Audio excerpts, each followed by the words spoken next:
Khi nói về bóng đá, chắc hẳn mỗi người trong chúng ta đều sẽ có những cảm xúc độc đáo của riêng mình. Có quá nhiều thứ để nói về bóng đá, các bạn cũng đã biết rất nhiều điều. Cũng có rất nhiều người đam mê bóng đá và nhận thấy đó là tình yêu của mình. Nhưng đã bao giờ bạn tự đặt ra câu hỏi, bóng đá là gì? Và có ai đó đã đi tìm câu trả lời từ chính những cảm nhận của bản thân chưa? Mình là một người rất yêu bóng đá, và những gì mình muốn gửi đến các bạn thông qua video này cũng chính là những câu trả lời và cảm xúc từ chính trái tim của mình. Bóng đá là một môn thể thao.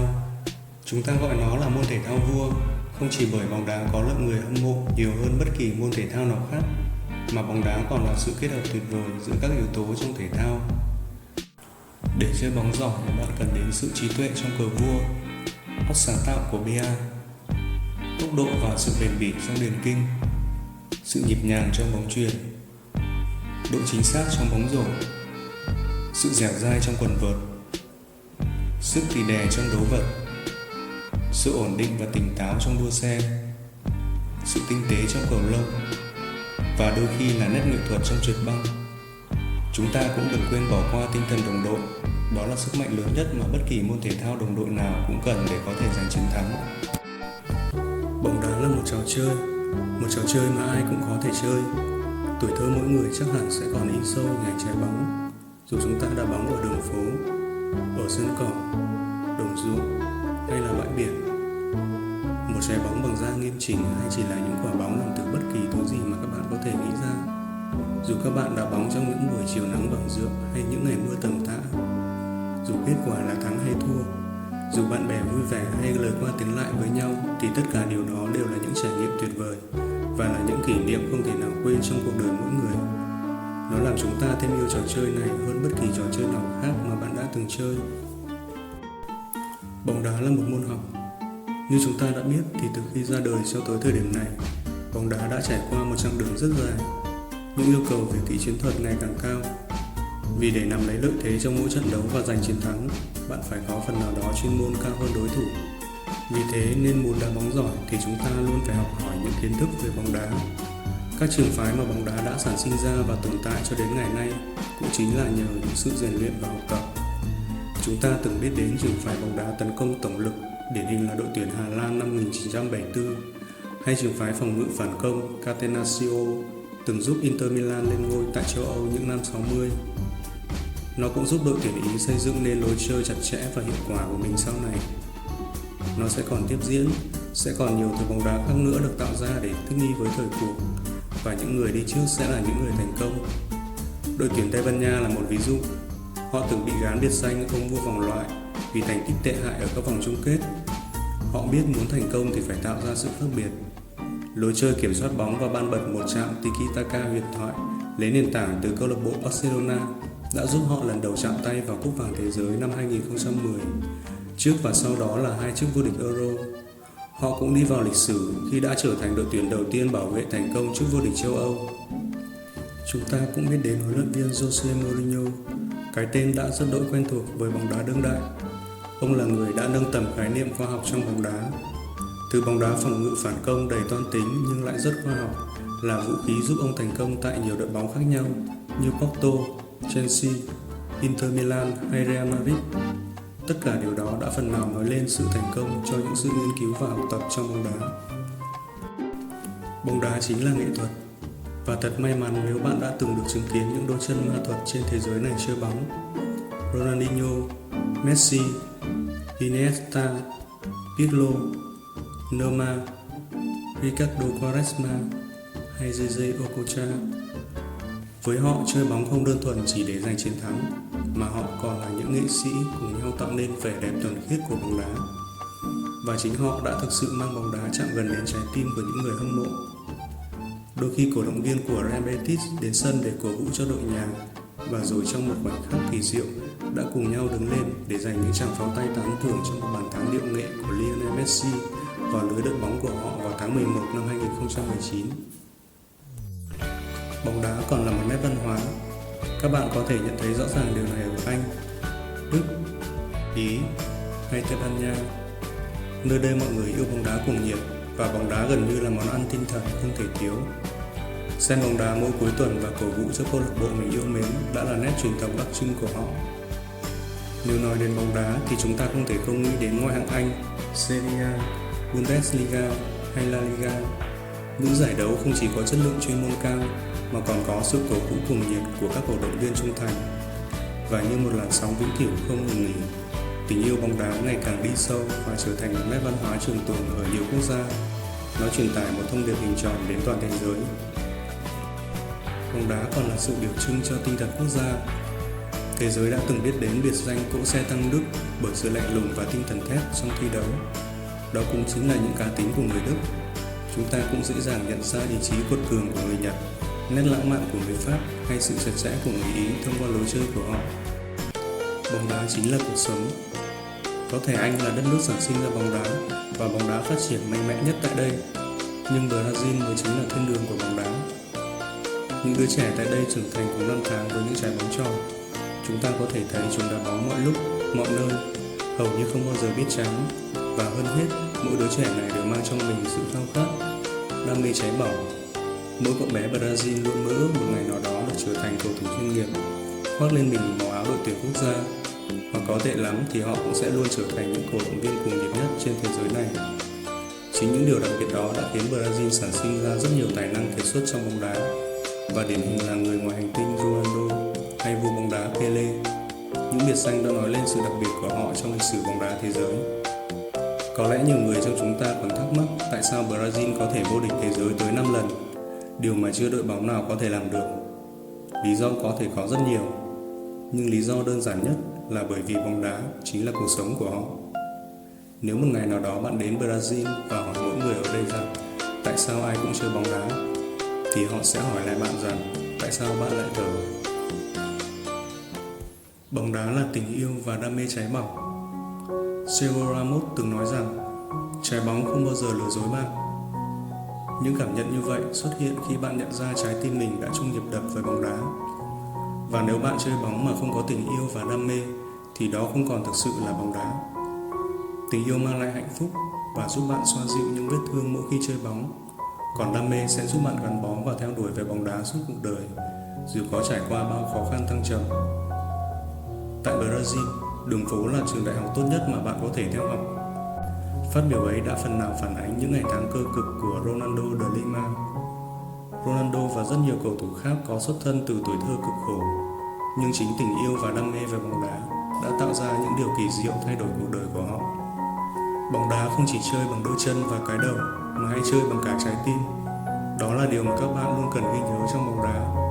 Và từ chân lý đó thì trong nhiều lĩnh vực khác trong cuộc sống, bạn luôn có thể tạo nên những kỳ tích vĩ đại. Bóng đá là sợi dây gắn kết chúng ta lại gần nhau hơn. Một giáo viên, một nhân viên quét rác và một người vô gia cư có thể ngồi xuống cạnh nhau để thưởng thức bóng đá cùng nhau mà chẳng cần quan tâm xem họ có bao nhiêu tiền hay sống ở đâu. Đó là một điều kỳ diệu mà không phải lúc nào bạn cũng có thể thấy trong cuộc sống này.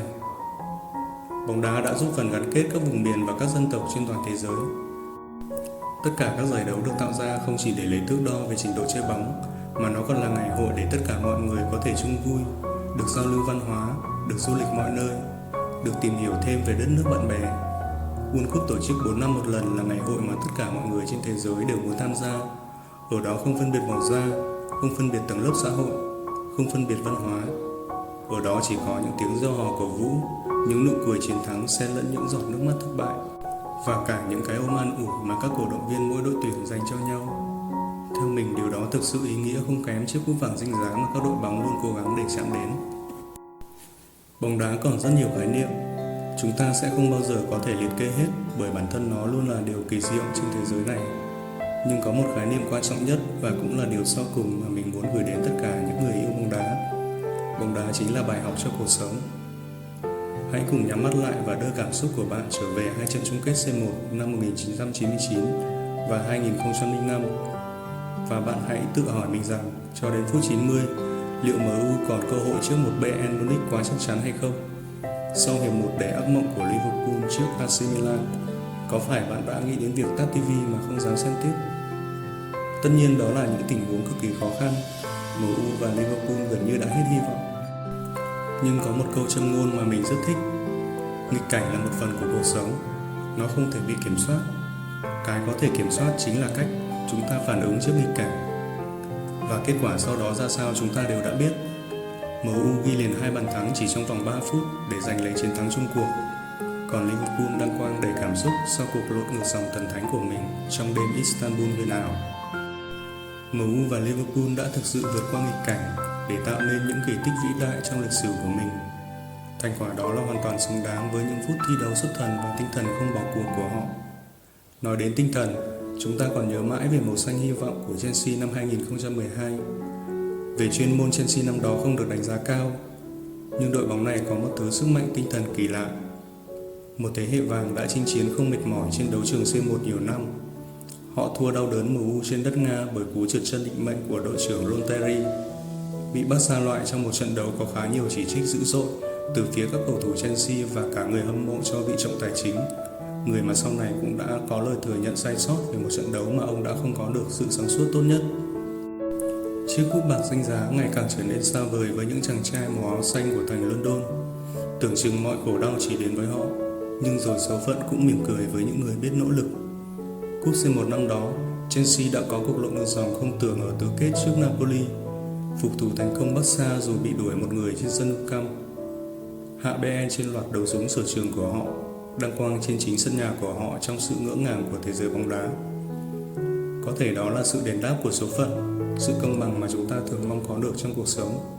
Nhưng hơn hết thì đó là câu chuyện về lòng quả cảm, về ý chí chiến đấu mạnh mẽ và tinh thần không bỏ cuộc của con người.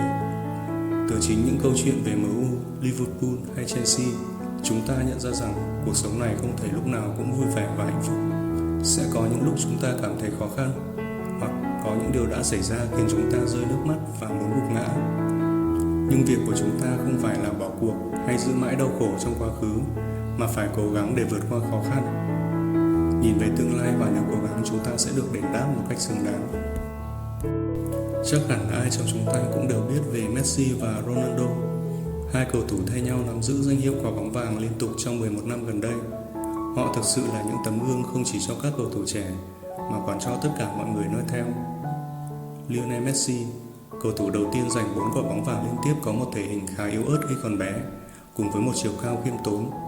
Không ai nghĩ đây sẽ là một cầu thủ trong tương lai. Vậy mà giờ đây anh ấy đang là cầu thủ hàng đầu thế giới và là một huyền thoại đương đại, mặc dù anh ấy chỉ sở hữu chiều cao 1m69. Ronaldo cũng chẳng hề kém cạnh. Mỗi danh hiệu anh ấy giành được chính là thành quả của sự chăm chỉ và khổ luyện mỗi ngày. Cựu huấn luyện viên của Sporting Lisbon, Osvaldo Silva từng ví siêu sao người Bồ Đào Nha quý giá như một viên kim cương. Thế nhưng viên kim cương ấy sẽ không thể tỏa sáng rực rỡ sau này nếu thiếu đi hàng nghìn giờ mài giũa trên sân bóng, bao giọt mồ hôi, máu và nước mắt của sự chịu đựng. Không có thành công nào là đến với chúng ta một cách dễ dàng cả. Tất cả phụ thuộc phần lớn vào ý chí của chúng ta. Nếu bạn tin mình có thể trở thành một cầu thủ tuyệt vời như Messi hay Ronaldo, chỉ cần bạn kiên trì từng ngày với đức tin và sự cố gắng của mình, có thể tới một ngày nào đó bạn sẽ thực hiện được giấc mơ mà mình đã theo đuổi. Đó chính là thông điệp mà mình muốn gửi đến tất cả các bạn. Bóng đá mang trong mình thật nhiều điều tốt đẹp, nhưng cái gì cũng có mặt trái cả, và bóng đá thì cũng không phải là ngoại lệ.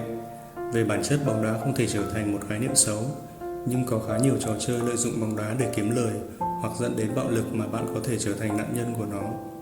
Mình cũng mong muốn các bạn nhận thức rõ rủi ro cũng như hệ quả mà nó mang lại cho mình, để bóng đá không trở thành một kỷ niệm buồn trong cuộc đời của các bạn. Bóng đá có một sức hút khó lý giải đối với chúng ta, không chỉ bởi những điều mình đã chia sẻ, mà còn vô vàn lý do khác nữa. Bóng đá sẽ ngày càng phát triển, ảnh hưởng của nó đến chúng ta sẽ ngày một lớn. Tùy vào cảm nhận của mỗi người mà chúng ta sẽ có định nghĩa bóng đá riêng cho bản thân mình. Nếu bạn xem bóng đá để giải trí, nó đơn giản là một trò chơi hoặc một môn thể thao. Nếu bạn có ước mơ trở thành một cầu thủ, hãy xem nó như là cuộc sống, là tình yêu và đam mê của bạn. Nếu bạn là một cổ động viên thường xuyên cổ vũ cho đội nhà trên các khán đài hay chiếc màn ảnh nhỏ, hãy coi nó là một nét văn hóa. Và nếu tất cả chúng ta đều nhận thức đúng những ý nghĩa mà bóng đá mang lại cho mình, thì bóng đá sẽ là một phần niềm vui thực sự trong cuộc sống của mỗi người. Cảm ơn tất cả mọi người đã xem video của mình. Đây là video đầu tiên mà mình làm. Và nếu các bạn thấy hay thì nhớ like, chia sẻ và nhấn đăng ký để ủng hộ mình nhé. Cảm ơn tất cả mọi người.